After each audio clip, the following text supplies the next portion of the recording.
அனைவருக்கும் வணக்கம். அண்ணன் சீமான் அவர்களுக்கு ஐயா ஏகலைவன் வந்து எதிர்ப்பு தெரிவிச்சிருக்காரு. அவர் வந்து ஒரு வீடியோ போட்டிருக்காரு. சீமான் அவர்கள் இந்த மாண்பு வந்து எப்போ தான் கைவிட போகிறாரோ அப்படிங்கிற அளவுக்கு. அதில் என்னென்னா, அண்ணன் சீமான் அவர்கள் வந்து உதயநிதி ஸ்டாலினை மேடையில் புகழ்கிறார்ல, அதை வந்து மேற்கோள் காட்டுறாரு. மாண்புமிகு எதிர்க்கட்சி தலைவர் உதயநிதி அவர்களே அப்படின்னு சொல்லி சீமான் சொல்கிறாரு. உதயநிதி ஸ்டாலினோட வந்து கட்டி பிடிக்கிறாரு, பக்கத்தில் வந்து உட்கார்றாரு. இதெல்லாம் பார்க்கும்போது எனக்கு எப்படி இருக்குன்னா, அது மாண்பு மாதிரி தெரில, மானங்கட்ட மாண்பு மாதிரி இருக்குது அப்படிங்கிற வார்த்தையை வந்து பதிவு பண்ணுறாரு. அது மட்டும் இல்லாமல் இந்த ஒரு வீடியோ பாருங்கள். அரசியல் கருத்து கோட்பாட்டில் நம்ம எதிர்கதராக நின்னாலும் மனித பண்பில் தம்பி உதயம் சரி, ஐயா ஸ்டாலின் அவர்களும் சரி, மாண்புமிக்கவர்கள். ஒரு துயரம் நமக்கு இருக்குது, ஒரு வழி இருக்குன்னா அதை அழைச்சி அன்பா பேசி பகிர்ந்து கொள்வது. அண்ணன் சீமான் அவர்கள் உதயநிதி ஸ்டாலினை இவ்வளோ தூரம் புகழ தேவையா, ஸ்டாலினை புகழ தேவையா அப்படிங்கிற ஒரு கேள்வியுமே எழுப்புறாரு. ஏன்னா தனிப்பட்ட முறையில் வந்து ஸ்டாலின் உதயநிதி ஸ்டாலினும் மாண்புமிக்கவர்கள் நம்மளுக்கு ஒரு துயரம்னா அவங்க வந்து பேசுவாங்க, இது பண்ணுவாங்க அப்படின்னு சொல்லி சீமான் பொதுத்தளத்தில் இப்படி பேசுவது சரியா? உங்கள் எதிரிக்கிட்டே நீங்கள் வந்து மாண்பு காட்ட வந்து சரியா அப்படிங்கிற கேள்வி கேட்குறாரு. அதுக்கு வந்து விளக்கம் கொடுக்குறாரு.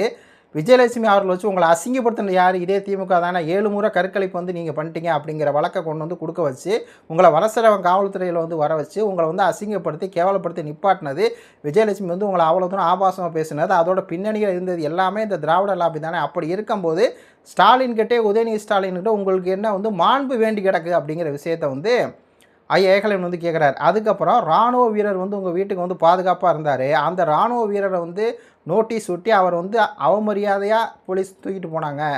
வந்து கைது பண்ணிட்டு போனாங்க. அவர் வந்து தரத்தனை இழுத்துட்டு போனாங்க. அவர் துப்பாக்கி வச்சுருக்கான்னு சொல்லி அவ்வளோ தூரம் பண்ணாங்க. அப்போது அந்த தம்பிகள் உங்களுக்காக பாதிக்கப்பட்டிருக்காங்க. உங்களை வந்து அப்படி பண்ண ஸ்டாலின், உதயநிதி ஸ்டாலின்கிட்ட நீங்கள் வந்து மாண்பு காட்ட வந்து சரியா அப்படிங்கிற கேள்வி வந்து கேட்டிருக்காரு. அதுக்கப்புறம் இன்னொன்று சொல்கிறாரு. தம்பிகள் மனசு வந்து புண்படாதா? நீங்கள் இதே மாதிரி வந்து ஸ்டாலின், உதயநிதி ஸ்டாலினை வந்து போய் சந்திக்கிறது தம்பிகள் மனசு வந்து புண்படாதா அப்படிங்கிறாரு. அடுத்து முக்கியமாக என்ன சொல்கிறாருன்னா, இப்போ திமுகவோட பி டீம் சீமான் அப்படிங்கிறாங்க.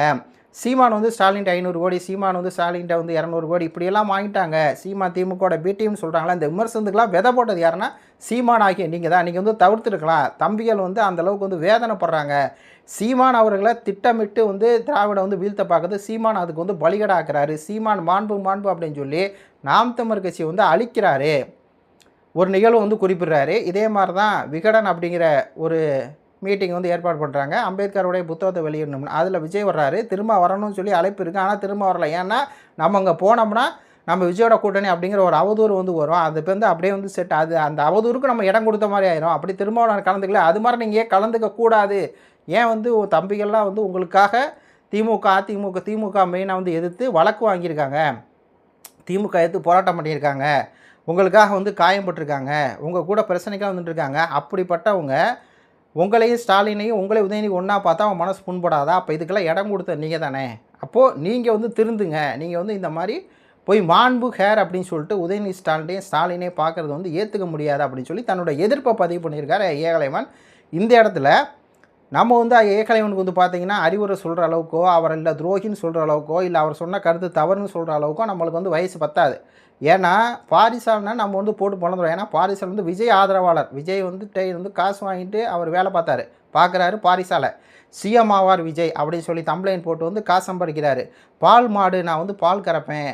நம்ம வந்து தம்ப்ளைன் வந்து விஜய்க்கு ஆதரவு வச்சிட்டோம் அப்படின்னா நல்லா வீஸ் போகும். விஜய்க்கு ஆதரவாக பேசிட்டோம்னா நல்லா வீஸ் போகும் அப்படிங்கிறனால விஜய்க்கு நான் ஆதரவாக பேசுகிறேன். விஜய் வந்து பால் கறக்கிறேன்னு சொல்லி பால் கறக்கிறாரு பாரிசான். அந்த பாரிசான் நம்ம வந்து துரோகி காசு வாங்கிட்டு பேசுகிறாப்புல சீமானுக்கு எதிராக அப்படின்னு சொல்லி சொல்லலாம். அதே மாதிரி பிரியகுமாராக இருக்கட்டும், ஜெபக்குமாராக இருக்கட்டும், அவங்களாம் அதிமுக பேரோவில் உட்காந்துக்கிட்டு சில லட்சங்களை வாங்கிட்டு யார்கிட்ட வாங்கினாங்க அப்படிங்கிறது உங்களுக்கே தெரியும். எஸ்ஐசி அவர்களை சந்தித்து அங்கே வந்து பேமெண்ட் போயிருக்கு. அதே மாதிரி இந்த பக்கம் இபிஎஸ் சந்தித்து போயிருக்குது. அப்போ அப்படிப்பட்டவர்கள் நம்ம வந்து துரோகின்னு சொல்ல, அவங்க சொல்கிற விமர்சனம் வந்து தவறுன்னு சொல்ல, அவங்களுக்கு சீமான் அவர்களுக்கு மேலே விமர்சனம் வைக்கிறதுக்கு எந்த அருகதையுமே இல்லை. பாரிசாலன் வந்து தேர்தலுக்கு முன்னாடி சொன்னாப்பில்லைங்களா, 25x25 ரூமுக்கு 25 நிமிஷம் பேசியிருக்காங்க. அதை 25 நிமிஷம் நீங்கள் யோசிச்சு பாருங்கள். சீமான் வள போயிட்டார். சீமான் தமிழின துரோகின்னு பேசினார்ல, அந்த மாதிரி ஏகலைவன் வந்து பேசலை. அவர் ஒரு நாம் தமிழர் கட்சி ஆதரவாளர். அவருக்கு பார்க்கும்போது என்ன தோணுதுன்னா, இந்த மாண்பு சீமான் வந்து தேவையில்லை. சீமான் இந்த மாண்பு வந்து உன்னுடைய எதிரிட்ட காட்ட தேவையில்லை. அப்போ உன்னுடைய மாண்பு தான் உன்னை வந்து அழிக்குது. ஏன்னா திமுகவுக்கு வந்து மாண்பே கிடையாது அப்படிங்கிற வரலாறு வந்து சொல்கிறார். இது மாதிரி தான் காங்கிரஸ் வந்து அவங்க ஏற்றுக்கிட்டாங்க. காங்கிரஸ் இவங்களை வந்து அடக்குமுறை பண்ணாங்க. அதுக்கப்புறம் திருப்பி கூட்டணி வச்சாங்க. இவங்களுக்கு மாண்பே கிடையாது. அதே மாதிரி தான் வைகோ ஏற்று பேசுகிறாரு. திருப்பி வைகோ கூட்டணிக்கு வந்து வச்சுக்கிறாங்க. இவங்களுக்கு மாண்பே கிடையாது. ஆனால் நம்மளுடைய எதிரி யார்? உங்களை அசிங்கப்படுத்தினது யார்? அப்போ அசிங்கப்படுத்தணும் நீங்கள் மாண்பு காட்டினீங்க அப்படின்னா இது எப்படி நியாயம்? இது வந்து உங்களுடைய மாண்பு அப்படிங்கிறது ரொம்ப ஓவராக போகுது, எல்லாம் மீறி போகுது. இதை வந்து இப்போயே நிப்பாட்டிங்க சீமான் அப்படிங்கிற விஷயத்தை வந்து ஐயா ஏகலைவன் வந்து பொது தளத்திலே வந்து சொல்லியிருக்காரு. இந்த விஷயத்தை நம்ம ஏகலைவனை வந்து நம்ம எந்த விமர்சனம் பண்ண போகிறதில்ல. ஏன்னா நம்மளுக்கே தனிப்பட்ட முறையில் அப்படி தான் தோணுது. ஏன்னா சீமான் அவர்கள் வந்து இந்த 40-50 நாளாக வந்து ஊடகத்தை சந்திக்கல. அவர் இருக்காரா இல்லையான்னு தெரில. நாம் தமிழர் கட்சி எங்கே இருக்குதுன்னு தெரில. ஏன்னா சீமான் தான் நாம் தமிழர் கட்சி, நாம் தமிழர் கட்சி தான் சீமான் இருக்குது. அப்போ சீமான் அண்ணன் வந்து ஏதாவது ஒரு வந்து அப்பீரியன்ஸ் பண்ணி ஒரு அப்பீரியன்ஸ் வந்து கொடுத்து அவர் ஊடகத்து மூலியமாகவோ தனிப்பட்ட ரீதியில் வீடியோ போட்டோ இல்லை அவர் ஏதாவது அறிக்கை விட்டோ இப்படி தான் வந்து அவர் என்ன நிலைப்பாடுகிறாரோ அதான் கட்சி தான் அப்படிங்கிற மாதிரி இருக்குது. அப்படியாப்பட்ட சூழ்நிலையில் சீமான் அவர்கள் 50 நாளாக வந்து வீட்டிலே இருக்கிறாரு. என்னென்னா வீட்டிலனா அவர் செய்தியாளர் சந்திக்காமல் அப்படி இருக்கார். இங்கே போராட்டம் ஆர்ப்பாட்டம் எதுவும் போகாமல் ஒரே ஒரு மீட்டிங் மட்டும் போட்டு அப்படியே வந்திருக்கார். இந்த நேரத்தில் நாம் தமிழர் கட்சி தமிழ்நாட்டில் இருக்கா அப்படிங்கிற சூழ்நிலைக்கு வந்து நம்ம போயிட்டோம். ஏன்னா திமுக வந்து எதிர்க்கட்சியாக இருக்குது. அதிமுக வந்து 1 கோடி ஓட்டில் வந்து அவங்க ஏதோ நிற்கிறாங்க 40 எம்எல்ஏ வச்சுக்கிட்டு. இன்னொரு பக்கம் தாவேக்கா ஆட்சி அமைச்சிருச்சு. நம்ம எந்த இடத்துல இருக்கோம், நம்ம எந்த இடத்துலையுமே இல்லாத இடத்துல வந்து இருக்கோம். அப்போது நம்மளை எப்படி வீழ்த்தினாங்க? நம்மளை திமுக பி டீம் தான் இவங்க வந்து வீழ்த்தினாங்க. ஸ்டாலினோட சீமான் உறவு கொண்டாடிட்டார் அப்படின்னு சொல்லி. அப்போ அந்த விமர்சனத்துக்கு நீங்கள் இடம் கொடுக்கலாமா? மேலும் இடம் கொடுக்கலாமா? நீங்கள் தான் நாம் தமிழ் கட்சியோட முகவரிக்கு இருக்கும்போது நீங்கள் இடம் கொடுக்கலாமா அப்படிங்கிற ஐயா ஏகலைவன் கேள்வி வந்து எனக்குமே இருக்குது. ஆனால் நான் என்ன நினச்சேன் அப்படின்னா, சீமான் அவர்களுக்கு அதில் உடன்பாடு இல்லை. ஆனால் என்னென்னா அந்த இடத்துல வந்து உதயநிதி ஸ்டாலின் தான் வந்து இழுத்துட்டு போகிறாரு.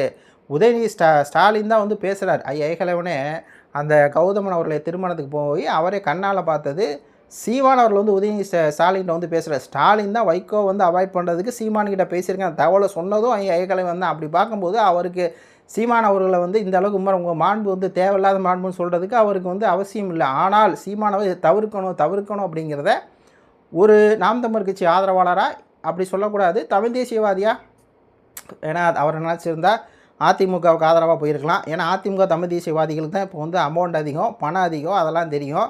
அப்படி இருக்கவங்கள அவருடைய இந்த விமர்சனத்தை வந்து நானுமே ஏற்றுக்கிறேன். சீமான் அவர்கள் வந்து விஜயலட்சுமி அந்த வழக்கை வச்சு எல்லா சில்மிச வேலையும் பார்த்தது யாருன்னா இதே ஸ்டாலின் அவர்கள், இதே உதயநிதி ஸ்டாலின் அவர்கள், இதே திராவிட கூட்டம். அதில் இந்த அதர்ம மனோஜ் யூடியூப் புட்டஸாக அண்ணன் சீமான் அவருடைய அரை நிறுவன படத்தை போட்டே பண்ணுவானுங்க. அவனுங்களை கூட்டி வச்சு தான் எப்படி பேசணும் அப்படின்னு சொல்லி வகுப்பெடுக்க வைப்பார் உதயநிதி ஸ்டாலின். அப்போ ஒரு பக்கம் சீமானோடையும் இவங்க மாண்பு காட்டுவாங்க, இன்னொரு பக்கம் சீமான் அவர்களை பற்றி அசிங்கப்படுத்தி ஆபாசப்படுத்தி பேசுகிறவனே வளர்ப்பாங்க. எப்படி திரும்ப வந்து இருக்காரோ அதே மாதிரி தான் எல்லாருமே இருக்கிறாங்க. அப்போ அங்கெல்லாம் மாண்பு காட்டுறது வந்து தேவையில்லாது அப்படிங்கிற அந்த ஒரு விமர்சனத்தை வந்து ஐயா ஏகலைவன் வந்து சொன்னது உண்மையாலுமே வந்து ஏற்றுக்கக்கூடிய விஷயமாக தான் இருக்குது. எனக்குமே அந்த சிந்தனை வந்து இருக்குது. எதுக்குடா அண்ணன் சீமான் வந்து இப்படி போய் பார்க்குறாரு, நம்ம அதுக்கு வேறு முட்டு கொடுக்கணுமா? சீமான் அவர்கள் அந்த கல்யாணத்துக்கு போகிறாருன்னா அவர் உதயநிதி பின்ன வர்றாரா, கொஞ்சம் நம்ம லேட்டாக போயிருக்கணும். இல்லைன்னா அந்த நிறுவனங்கள்லாம் வந்து அவாய்ட் பண்ணோம். அது என்ன நம்ம கட்சியை மீறி உங்களுக்காக வந்து உழைக்கக்கூடிய நபர்கள் மீறி வந்து என்ன திமுககாரங்க என்ன உங்களுக்கு வந்து இது பண்ணிட்டாங்க அப்படிங்கிற கேள்வி வந்து நம்மளாம் எழுப்பினாலும் ஒன்றும் தப்பு இல்லை. ஏகலைவன் அப்படி தான் எடுத்திருக்காரு. என்னென்னா அடுத்து வந்து இடைத்தேர்தல் வரப்போது. இடைத்தேர்தலில் நாம் தமிழர் கட்சி யார், நாம் தமிழர் கட்சியோட நிலைமை என்ன, நாம் தமிழர் கட்சியுடைய பலம் என்ன நிரூபிக்க வேண்டிய சூழ்நிலையில் வந்து இருக்கிறோம். அப்படியாப்பட்ட சூழ்நிலையில் நீங்களே கட்சியோட தலைவர், நீங்கள் மட்டும்தான் கட்சியோட முகவர், வேறு யாரும் இல்லை.